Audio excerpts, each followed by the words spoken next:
पूरे परिवार का नाम गिनवा देते हैं। अरे अपनी जिम्मेदारी खुद लीजिए। 11 सालों के लिए तो सत्ता में आप हैं। इतिहास की बात आप करिए, मैं वर्तमान की बात करना चाहती हूँ। इस ऑपरेशन का सिंदूर का क्रेडिट तो हमारे प्रधानमंत्री जी चाहते हैं। ओलंपिक्स में हमारा मेडल आता है उसका भी श्रेय लेते हैं, लेकिन सिर्फ श्रेय लेने से नहीं होता नेतृत्व, जिम्मेदारी भी लेनी पड़ती है। देश के इतिहास में यह पहली बार हुआ कि जंग होते होते ही रुक गई, और इस रुकावट का ऐलान हमारी सरकार, हमारी सेना नहीं करती, अमेरिका के प्रेसिडेंट करते हैं। इतिहास में चले गए। नेहरू ने क्या किया, इंदिरा गांधी ने क्या किया, यहाँ तक कि मेरी माँ के आंसुओं तक चले गए, लेकिन इस सवाल का जवाब नहीं दिया कि ये सीज फायर हुआ क्यों, ये जंग रुका क्यों।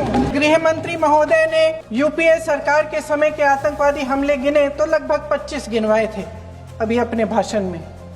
इस गुट ने कश्मीर में 25 हमले 2020 और 2025 के अंदर 2008 के मुंबई के हमलों का जिक्र किया, बार बार कहा कि मनमोहन सिंह जी की सरकार ने कुछ नहीं किया।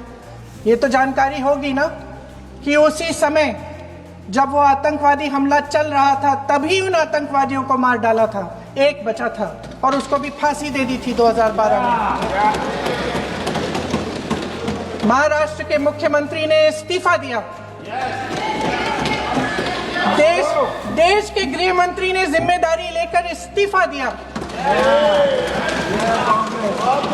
एक जवाबदेही थी पब्लिक के प्रति, एक जवाबदेही थी इस देश की जनता के प्रति, इस देश की धरती के प्रति। गृह मंत्री जी के कार्य क्षेत्र में आता है इंटेलिजेंस ब्यूरो। क्या गृह मंत्री जी ने इस्तीफा दिया? इस्तीफा छोड़िए, जिम्मेदारी ली। गृह मंत्री महोदय श्री अमित शाह जी के नाक के नीचे पूरा मणिपुर जल गया, दिल्ली में दंगे हुए, पहलगाम में हमला हुआ, और आज भी वे उसी पद पर बैठे हैं। क्यों? मेरी माँ की आंसू की बात किए, मैं इसका जवाब देना चाहती हूँ।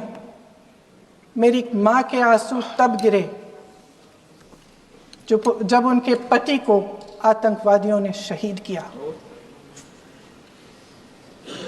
जब वे मात्र 44 साल की थी। और आज अगर मैं इस सदन में खड़ी हूं और उन 26 लोगों की बात कर रही हूं, मैं इसलिए कर रही हूं क्योंकि मैं उनका दर्द जानती हूं, महसूस करती हूं। उस दिन पहलगाम में 26 परिवार उजड़ गए, उनमें से 25 भारतीय थे।